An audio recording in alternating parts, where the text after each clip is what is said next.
Most welcome बच्चों। आज अपनी बहुत ही इंटरेस्टिंग क्लास होने वाली है। आप लोग काफ़ी दिनों से कह रहे थे कि सर मैप करवा दीजिए, तो आज की क्लास में अपन ज्योग्राफी का मैप करने वाले हैं। ये भूगोल के लिए आपका वर्ल्ड मैप और साथ ही साथ इंडिया का मैप हम कंप्लीट करेंगे। और ये क्लास थोड़ी सी लंबी जरूर रहेगी क्योंकि इसमें जितने भी टाइप के क्वेश्चंस आपके मैप में पूछे जाने हैं, चाहे वो इंडिया से रिलेटेड हो चाहे वो वर्ल्ड से रिलेटेड हो, वो कंप्लीटली हम इसमें करेंगे। और शुरुआत करते हैं भारत के मैप से। इंडिया के मैप से हम इसको स्टार्ट करेंगे। क्योंकि मैप में क्या होता है, अपन को प्लेस पता होना चाहिए कि कौन सा स्थान कहाँ पर है, इसी से रिलेटेड प्रश्न पूछे जाते हैं। तो अगर हम भारत का मैप देखें, भारत का नक्शा देखें, देखो इसमें शॉर्ट ट्रिक है ना, काम नहीं करती। नक्शे में कभी शॉर्ट ट्रिक काम नहीं करती। नक्शा तो विजुअल होता है, देख करके हमें चीजें जो है ना, देखने से चीजें जल्दी याद भी होती हैं। तो सबसे पहले आपको ये होना चाहिए कि भाई अपने भारत में कौन सा राज्य कहाँ पर है। तो एक मैप हमने इस टाइप से तैयार किया है कि आपको ये देखेंगे कि कौन सा राज्य कहाँ पर है, अगर हमें पता चल गया, और उसके बाद हमें कौन से राज्य में कौन कौन से स्थान आते हैं ये भी हम देखेंगे। तो भारत में भी और साथ ही साथ वर्ल्ड मैप में भी अपन ये देखेंगे कि मुख्य मुख्य जो मेजर मेजर जो प्लेसेस हैं, कंट्रीज हैं, है ना, वो कहाँ पर है, कुछ भौगोलिक जो स्थान है वो कहाँ पर है वर्ल्ड के मैप में, चाहे और साथ ही भारत के मैप में। उसके बाद अपन जो महत्वपूर्ण जितने भी प्रश्न बनते हैं मैप से रिलेटेड, जो स्थान पूछे जाएंगे वो कंप्लीट करेंगे। ठीक है, तो देखो एक तो इंडिया का हम इस तरीके से देखेंगे और फिर हम देखने वाले हैं वर्ल्ड का। तो एक काम करते हैं, प्रश्न देखो किस तरीके से आएगा, पहले तो बता देता हूं कि जैसे मान लीजिए ये प्रश्न है कि दिए गए विश्व के रेखा मानचित्र में निम्नांकित को अंकित कीजिए। तो जैसे ग्रेट ब्रिटेन आ गया, फ्रांस आ गया, मॉस्को आ गया, मैक्सिको आ गया, तो ये अपन को भरना पड़ेगा। इसी तरीके से भारत के मैप में पूछा जाएगा कि निम्नलिखित स्थानों को भारत के मानचित्र में दर्शाइए। तो पहले काम करते हैं अपन, भारत का जो मानचित्र है उसको समझते हैं कि इस कौन सा राज्य कहाँ पर है। ये थोड़ा सा आप समझिए, इसमें शॉर्ट ट्रिक बिल्कुल मत अपनाइएगा बच्चों, ये तो देखने से ही आप समझ जाओगे। शॉर्ट ट्रिक्स तो है ना, जैसे रटा रटी या शॉर्ट ट्रिक्स या फॉर्मूले या सूत्र जो होते हैं वो संस्कृत में चलते हैं, जैसे संस्कृत में श्लोक होते हैं तो उनको तो रटना ही पड़ेगा, बाकी तो अपन क्या कर सकते हैं, समझने वाला तो होता नहीं है वो। लेकिन भूगोल में आप ऐसा बिल्कुल भी नहीं करें। भूगोल तो सबसे बढ़िया तरीका होता है, आप नक्शा हमेशा अपने सामने रखिए। कोई भी स्थान प्लेस अगर आपको याद करना है तो उसे मार्क कर दीजिए कि वर्ल्ड के मैप में ये स्थान कहाँ पर है और इंडिया के मैप में वो स्थान कहाँ पर है। तो देखो भारत में सबसे पहले हम क्या कर लेते हैं कि इसके जो जितने भी राज्य हैं वो याद करेंगे, तो हम एक साइड से चलेंगे। हमारा सबसे पहला देखो, जैसे कि अपन ऊपर से एक साइड से चलते हैं, तो ये जम्मू कश्मीर हो गया। अब जम्मू और कश्मीर को भी अलग अलग कर लिया है, तो आप यहाँ पे याद रखेंगे ये ऊपर जम्मू हो गया। उसके बाद ये जो है ना प्लेस आप जो देख रहे हैं ये पंजाब है। जम्मू कश्मीर के नीचे यहाँ पे ये हो गया आपका पंजाब, और इस पंजाब में आपको भरना पड़ेगा। जैसे मान लीजिए चंडीगढ़ पूछा जाए तो यहाँ पर ये रहेगा चंडीगढ़। राइट, मैं ये पॉइंट लगा देता हूँ हल्का सा। पंजाब के पास में ऊपर की तरफ थोड़ा सा जाएंगे तो ये हिमाचल प्रदेश हो गया, और हिमाचल प्रदेश में शिमला एक महत्वपूर्ण स्थान, पर्यटन स्थल है, आप लोग याद रखेंगे। और वहीं पर आप याद रखेंगे हरियाणा। तो ये पंजाब, हिमाचल प्रदेश और हरियाणा, ठीक है, ये तीन इस बिल्कुल पास पास में है और अपने राजस्थान से लगते हुए हैं। तो यहाँ पे इस तरीके से आपको याद रखना है। उसके बाद ये जो है ना भारत की राजधानी है दिल्ली, यहाँ पर आप देखेंगे इसमें हरियाणा और उत्तर प्रदेश दोनों के बीच में आई हुई है भारत की राजधानी नई दिल्ली। कई बार पूछा जाता है नई दिल्ली को दर्शाना होता है, तो आप यहां पे क्या करेंगे, पॉइंट लगा दीजिए और यहां से एक लाइन इस तरीके से लीजिए यहां पे, और आप लिख दीजिए नई दिल्ली या फिर दिल्ली लिख दीजिए। ठीक है, नई दिल्ली, तो ऐसे आप लिखेंगे। उसके बाद देखो यहाँ पे देहरादून उत्तराखंड है ये। फिर अपन देखो एक साइड में पहले लेफ्ट साइड के सारे राज्य कर लेते हैं। तो ये राजस्थान हो गया। राजस्थान के बाद में यहाँ पर आएंगे तो ये अपना गुजरात हो गया भाई। ठीक है, ये गुजरात हो गया। उसके बाद यहाँ पे गुजरात है, और फिर नीचे जाएंगे तो यह जो है ना महाराष्ट्र है, ये जो कलर किया हुआ है ये महाराष्ट्र आप देख रहे हैं। तो देखो ऊपर से हमने जम्मू कश्मीर पढ़ा, उसके बाद में हमने नीचे पंजाब देखा, पंजाब के बाद में हमने देखा हरियाणा, हरियाणा के और दिल्ली के, हरियाणा और उत्तर प्रदेश के बीच में हमने दिल्ली को देखा है। उसके बाद फिर नेक्स्ट आते हैं राजस्थान आता है, राजस्थान के बाद फिर आता है महाराष्ट्र, राजस्थान के बाद आता है गुजरात, गुजरात के बाद फिर नीचे जाते हैं तो यहाँ पे आता है महाराष्ट्र। अब महाराष्ट्र में ही थोड़ा सा और नीचे जाएंगे लास्ट में तो वहां पे आएगा गोवा। है ना, याद रखना पणजी जिसकी राजधानी है गोवा है। गोवा से और नीचे उतरेंगे तो वहां पे आएगा कर्नाटक, और कर्नाटक से भी जब हम नीचे जाएंगे तो वहां पे आएगा केरल। तो ये जो है ना केरल, यहीं से भारत में जो है वो मानसून प्रवेश करता है। मानसून जो है वो भारत में, भारत में जो दक्षिण पश्चिम मानसून आता है वो केरल से भारत में प्रवेश करता है। और उसके बाद नेक्स्ट जो दक्षिणतम राज्य है भारत का वो है तमिलनाडु। तो यहां पे ये आ गया तमिलनाडु, ठीक है। अब एक बार फिर से वापस एक साइड से नीचे उतरे थे अपन, इस साइड से वापस ऊपर की तरफ चढ़ेंगे तो ये तमिलनाडु हो गया। तमिलनाडु के थोड़ा सा ऊपर जाएंगे तो यहाँ पे देखो आंध्र प्रदेश हो गया। आंध्र प्रदेश के और ऊपर जाएंगे भाई अपन, आंध्र प्रदेश हो गया। आंध्र प्रदेश के ऊपर जाएंगे तो यहाँ पे ये तेलंगाना हो गया। याद रखना है आपको, आंध्र प्रदेश को तेलंगाना से जब अलग किया है तो ये आंध्र प्रदेश नीचे रहता है और तेलंगाना ऊपर चला जाता है।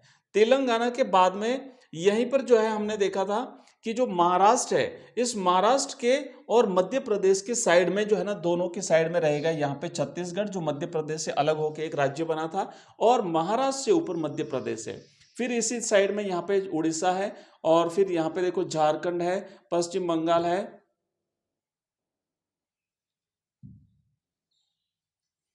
ठीक है, ये हो गया पश्चिम बंगाल। उसके बाद बिहार पटना हो गया, और उसके बाद फिर यहाँ पे हो गया लखनऊ उत्तर प्रदेश, ठीक है। अब ये बाद में सेवन सिस्टर जाते हैं तो थोड़ा सा उत्तर पूर्व में आपको ध्यान रखना है। जो छोटे छोटे अपने 7 राज्य हैं, पश्चिम बंगाल यहाँ तक आया हुआ है। फिर असम हो गया, उस सबसे ऊपर यहाँ पे अरुणाचल प्रदेश है। उसके बाद फिर नीचे नागालैंड है, फिर मणिपुर है, फिर मिजोरम है, और इस साइड में है त्रिपुरा, ठीक है। इस साइड में हो गया त्रिपुरा। तो इस तरीके से ये अपने भारत के राज्य हो गए, आप लोग याद रखेंगे। अब देखो वर्ल्ड का जो मैप है उसको अपन देख लेते हैं। ये जो है ना वर्ल्ड का मैप है।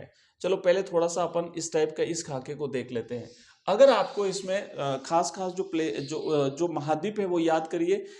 देखो ये है उत्तरी अमेरिका, मैं यहाँ पे लिख देता हूँ, ये है उत्तरी अमेरिका और ये है दक्षिणी अमेरिका, ठीक है। ये उत्तरी अमेरिका और ये है दक्षिणी अमेरिका। अच्छी तरह से समझ लीजिएगा। यहाँ पे देखो पनामा नहर है बच्चों, यहाँ पे है ना पनामा नहर है। इन दोनों के बीच से जो है वो निकलती है पनामा नहर, यहाँ पे मैक्सिको आता है। तो पनामा नहर जो है वो ये अटलांटिक, ये है अटलांटिक महासागर, अटलांटिक महासागर है, अटलांटिक महासागर। और ये है प्रशांत महासागर, ये है प्रशांत महासागर, प्रशांत महासागर। ये प्रशांत महासागर को अटलांटिक महासागर से जोड़ती है पनामा नहर। यहाँ पर अपन जाते हैं इस साइड में, ये अफ्रीका महाद्वीप हो गया, ये अफ्रीका महाद्वीप हो गया। और यहीं पर पड़ती है स्वेज नहर, ठीक है। स्वेज नहर जो कि लाल सागर को भूमध्य सागर से, लाल सागर को भूमध्य सागर से जोड़ती है। यहीं पे स्वेज नहर आ गई। और यहाँ पे ये जो आपको स्थान दिख रहा है ये इंग्लैंड है, यहाँ पे फ्रांस है, और इसके बाद में आप यहाँ पे देखेंगे ये है यूरोप, ठीक है। ये यूरोप है, ये पूरा का पूरा यूरोप है। यहाँ पे एशिया आ जाता है, ये एशिया महाद्वीप है। और ये रसिया का भाग है, पूरा रसिया है। यहाँ पे जापान आता है भाई, यहाँ पे जापान है। और ये इंडिया है, ये अपना इंडिया है, ओके। यहाँ पे भारत हो गया।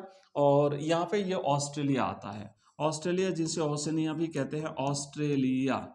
तो ये हो गया ऑस्ट्रेलिया। तो ये खास खास आप लोग याद रखेंगे।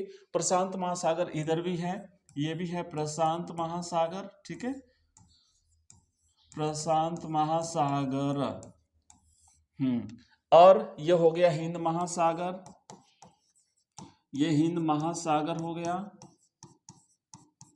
ये बंगाल की खाड़ी हो गई भाई, नहीं यहाँ पे, यहाँ नहीं, हिंद महासागर थोड़ा सा यहाँ पे भरेंगे, हिंद महासागर, ये हिंद महासागर हो गया। ये बंगाल की खाड़ी है और ये अरब सागर है, ठीक है।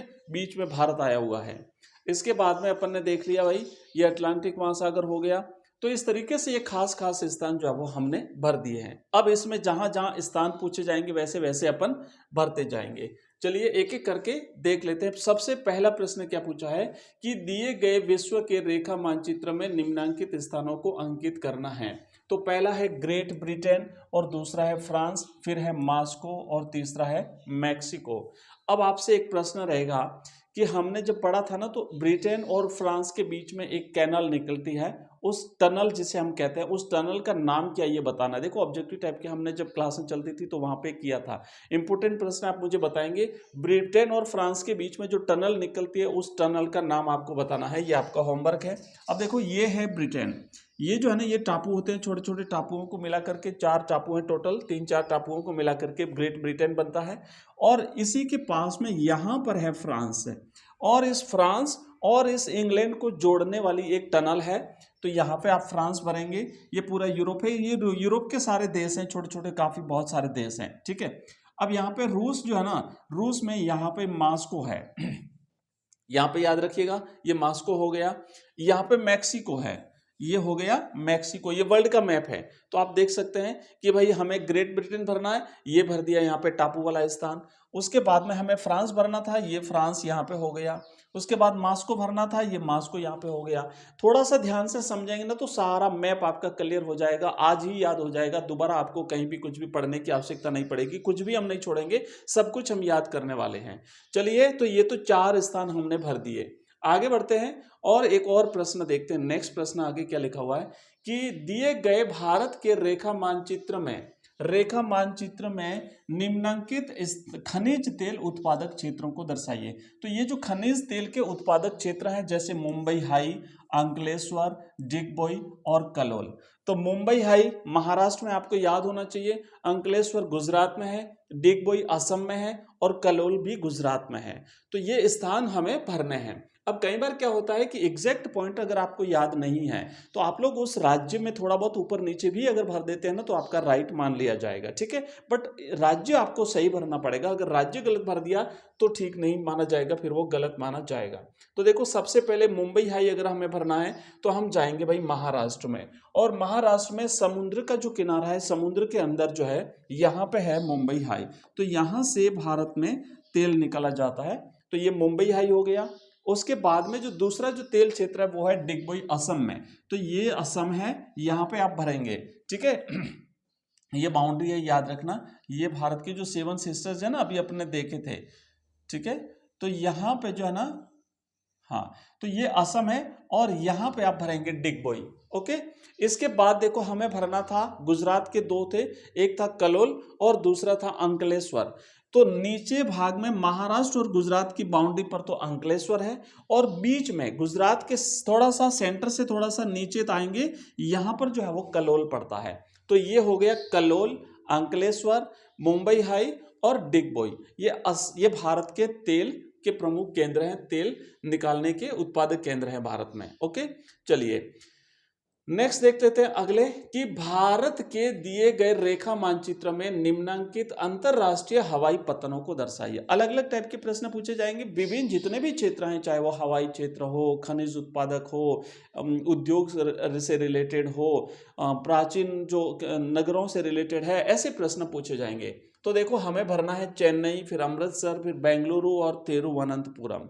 तो सबसे पहले भरेंगे चेन्नई, कहाँ पे है, तमिलनाडु में। हमने देखा था जब क्लास शुरू करी थी तो भारत के सबसे दक्षिण में जो राज्य है वो है तमिलनाडु, है ना। और दक्षिण पूर्व की तरफ पड़ता है, दक्षिण पश्चिम में जो है वो तो केरल हो गया। तो दक्षिण पूर्व में हम भरेंगे चेन्नई। उसके बाद अमृतसर कहाँ भरेंगे हम, पंजाब में अमृतसर भरेंगे। उसके बाद फिर बेंगलुरु भरेंगे। तो यहाँ पे देखो भाई चेन्नई, तो सबसे पहले चेन्नई हम देखते हैं, राइट। हमारा पहला स्थान भरना है, हमें चेन्नई भरना है। तो आप यहाँ पे देखेंगे ये तमिलनाडु है, और इस तमिलनाडु राज्य में ये तमिलनाडु है,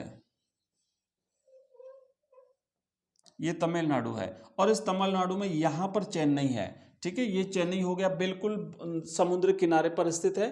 उसके बाद फिर हमें भरना है बेंगलुरु, तो यहाँ पे आप भरेंगे बेंगलोर, ओके। ये हो गया कर्नाटक में बेंगलुरु, ये कर्नाटक है भाई। यहाँ पे आप देखेंगे ये अपना कर्नाटक हो गया, ये कर्नाटक की बाउंड्री हो गई, ये कर्नाटक हो गया। ये केरल है, ये तो हो गया केरल। ये तमिलनाडु, तमिलनाडु को अपन TN लिख सकते हैं, TN फॉर तमिलनाडु।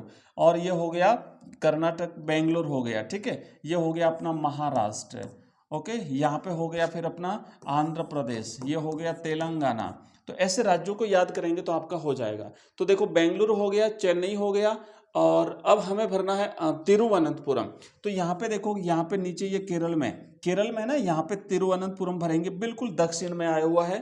और अंत में अमृतसर जो है पंजाब में, तो यहाँ पे अमृतसर भरेंगे, ऊपर पंजाब में अमृतसर हो गया। ओके, चलिए आगे बढ़ते हैं अगले क्वेश्चन की तरफ। नेक्स्ट कुछ स्थान है कि भारत के दिए गए रेखा मानचित्र में चावल उत्पादक क्षेत्रों को उचित संकेतों के द्वारा प्रदर्शित कीजिए। देखो वैसे इस टाइप के प्रश्न तो नहीं पूछे जाएंगे कि संकेतों के द्वारा, बट पॉइंट आपको स्थान पूछे जाएंगे, तो स्थान आपको भरने पड़ेंगे, बट फिर भी ध्यान रखिएगा पूछा जा सकता है। अगर इस प्रकार का प्रश्न आवे तो दे सकते हैं।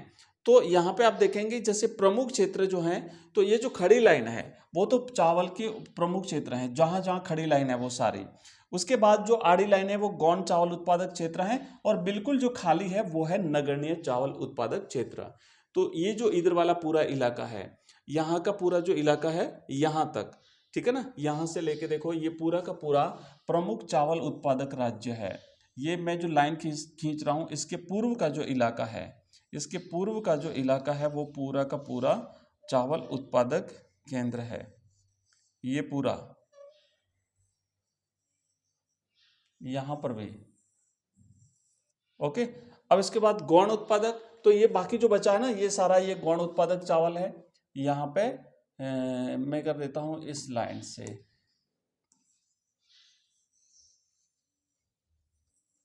ये सारा इधर वाला सारा क्षेत्र हो गया, फिर यहाँ वाला ये हो गया,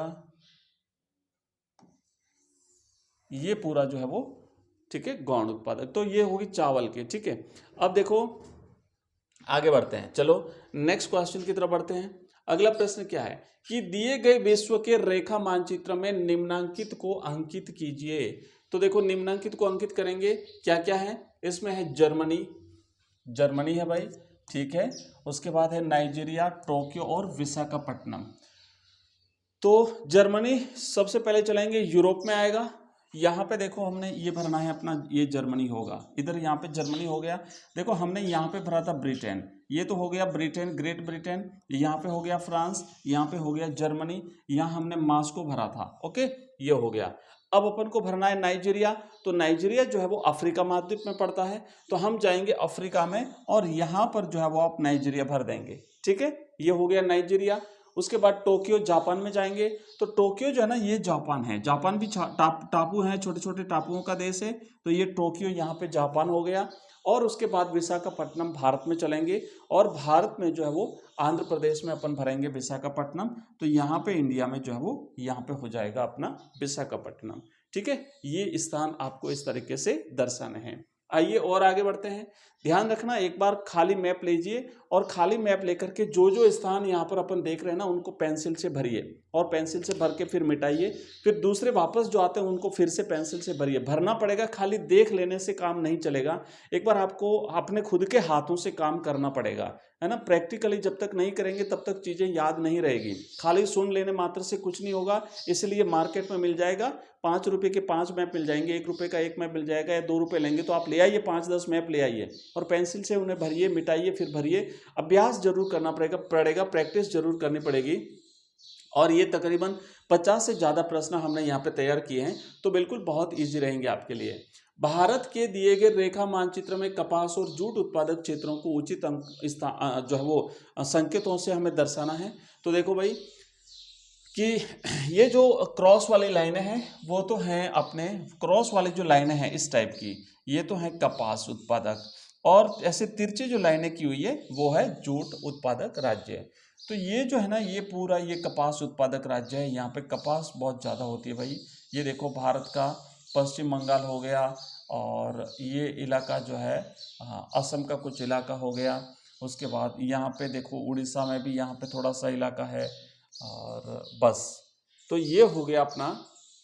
इसके बाद बाकी जो है ना, ये पूरा का पूरा इलाका ये जूट उत्पादक राज्य है, ये पूरा का पूरा जूट उत्पादक हो गया। यहाँ पे देखो ये नहरी क्षेत्र है, यहाँ पे है। बाकी ये फिर मध्य दक्षिण मध्य भारत का ये पूरा क्षेत्र जो है, ये पूरा क्षेत्र जो है ये हो गया अपना जूट उत्पादक, ठेठ नीचे तक भी। ओके, तो ये आपको स्थान थोड़ा सा याद रखना है। अगला क्वेश्चन देखो, नेक्स्ट प्रश्न है कि दिए गए विश्व के रेखा मानचित्र में किन्हीं 4 डेयरी कृषि क्षेत्रों को दर्शाना है। तो डेयरी कृषि क्षेत्र जो है वो आप देखेंगे, यहाँ पे देखो उत्तरी अमेरिका हो गया, फिर यूरोप है, फिर एशिया है और फिर ऑस्ट्रेलिया है। ये डेयरी मतलब जहाँ पे वृहद स्तर पर पशुपालन किया जाता है दुग्ध उत्पादन के लिए, तो वो डेयरी उद्योग केंद्र। तो आप ऐसे मोटे मोटे नाम लिख दीजिए, एशिया लिख दिया आपने, यूरोप लिख दिया, ऑस्ट्रेलिया लिख दिया, अमेरिका लिख दिया, है ना। ये आपको एक खुला स्थान मिला कि भाई आप 4 लिख दीजिए, तो अपने हिसाब से कोई भी लिख दीजिए। इस तरीके से भी प्रश्न पूछा जा सकता है। इसके बाद देखो नेक्स्ट है कि दिए गए विश्व के रेखा मानचित्र में मिश्रित कृषि के किन्हीं 4 क्षेत्रों को अंकित कीजिए। तो मिश्रित कृषि यानी जहां पे पशुपालन के साथ साथ कृषि कार्य किया जाता है। तो इसमें देखो फिर से वापस वही अमेरिका, एशिया, अफ्रीका, दक्षिण अमेरिका, है ना, ऑस्ट्रेलिया, ऐसे लिख सकते हो। 4 स्थान आपको भरने हैं, तो ये आपको इस तरीके से भर दीजिए। अब आगे देखो नेक्स्ट लिखा हुआ है कि दिए गए भारत के रेखा मानचित्र में किन्हीं 4 औद्योगिक क्षेत्रों को अंकित कीजिए। औद्योगिक क्षेत्र कौन से हैं? हुगली क्षेत्र है, बेंगलुरु तमिलनाडु क्षेत्र है, गुरुग्राम दिल्ली मेरठ क्षेत्र है और फिर मुंबई पुणे क्षेत्र है। तो देखो एक एक करके भरते हैं अपन। सबसे पहले चलते हैं हुगली। तो बंगाल, बंगाल जो है ना, बंगाल, बंगाल में आप भरेंगे यहाँ पे जो है ये हुगली क्षेत्र, यहाँ पे पॉइंट लगाइए, ये आपका हो गया हुगली औद्योगिक क्षेत्र पश्चिम बंगाल में। फिर दिल्ली और यूपी का मेरठ और गुरुग्राम, ये जो क्षेत्र है यहाँ पे, ये देखो ये दिल्ली है, दिल्ली से थोड़ा सा नीचे यूपी में आएंगे, तो यहाँ का जो इलाका है राजस्थान की बाउंड्री भी जहाँ लगती है, ये जो है वो हो गया गुरुग्राम दिल्ली मेरठ का औद्योगिक क्षेत्र। फिर आता है मुंबई पुणे, तो ये मुंबई पुणे का औद्योगिक क्षेत्र है, यहाँ पे दर्शाएंगे आप, ये मुंबई पुणे का औद्योगिक क्षेत्र हो गया। और अंत में हमारा बचता है बेंगलुरु वाला। तो देखो बेंगलुरु जो है ना, यहाँ पे जाएंगे बेंगलुरु तमिलनाडु, तो बेंगलुरु तमिलनाडु ये औद्योगिक क्षेत्र है, यहाँ पे पड़ता है। तो इस प्रकार के क्वेश्चन भी आपसे पूछे जा सकते हैं। आप लोग इन्हें अच्छी तरह से याद करेंगे और ऐसे इन्हें दर्शाएंगे। ठीक है, अब देखो नेक्स्ट यहाँ पे देखेंगे कि दिए गए भारत के रेखा मानचित्र में निम्नांकित खनिज उत्पादक क्षेत्रों को अपनाइए। कौन कौन से अपनाने हैं? आपको लिखना है कोरबा, नेवेली, खेतड़ी और मयूरगंज। ये क्षेत्र आपको भारत के नक्शे में, भारत के मानचित्र में दर्शाने हैं। तो हम यहाँ पे देखो लिखेंगे कि सबसे पहले तो जैसे खेतड़ी है तो राजस्थान में है, ठीक है, और यहाँ पर सबसे ज्यादा जो है ना तांबा निकलता है खेतड़ी में, तो ये खेतड़ी अपने राजस्थान में हो गया। तो करेक्ट यहाँ पे भरेंगे आप राजस्थान में, ये खेतड़ी, ठीक है, शेखावाटी क्षेत्र में आता है। फिर कोरबा, ये हो गया यहाँ पे कोरबा, ये मयूरगंज हो गया, और एक और बचा था जिसको हम यहाँ पे भरेंगे तो राइट वो हो जाएगा हम ना, नेवेली लिग्नाइट, जो कोयला यहाँ पे निकलता है तमिलनाडु में, तो यहाँ पे हो गया नेवेली। ठीक है, तो देखो बच्चों ये हमने किए हैं अभी 10 क्वेश्चंस, और अभी बहुत सारे हैं, तकरीबन 50 से भी ज़्यादा क्वेश्चंस हैं। तो अभी तो 10 किए हैं, फिर विश्व मानचित्र का भी है कुछ इस तरीके से। तो बाकी जो बचे हुए क्वेश्चंस है इसके लिए अपन नेक्स्ट क्लास लाते हैं, क्योंकि बहुत लंबी क्लास का भी ठीक नहीं रहेगा। छोटी छोटी क्लासों में 2-3 क्लासों में अपन इसे कवर कर लेंगे। ठीक है, भारत का भी पढ़ रहे हैं, साथ ही साथ अपन जो है वो वर्ल्ड का भी साथ में लेकर के चल रहे हैं, और इस तरीके से हम पूरा कवर करेंगे। तो ये आज की क्लास कैसी लगी आपको? और अगर आप लोग कोई सुझाव देना चाहें या अगर आपका कोई क्वेश्चन हो तो इस वीडियो के कमेंट बॉक्स में डाल दीजिएगा। निश्चित रूप से हम उसको भी आगे देखेंगे, और ये इस क्लास के बाद में बाकी जो अपनी रेगुलर क्लास है वो मिलती रहेगी। ठीक है, तो आज की इस क्लास में बस इतना ही। मिलते हैं अगली क्लास में, तब तक के लिए जय हिंद, जय भारत।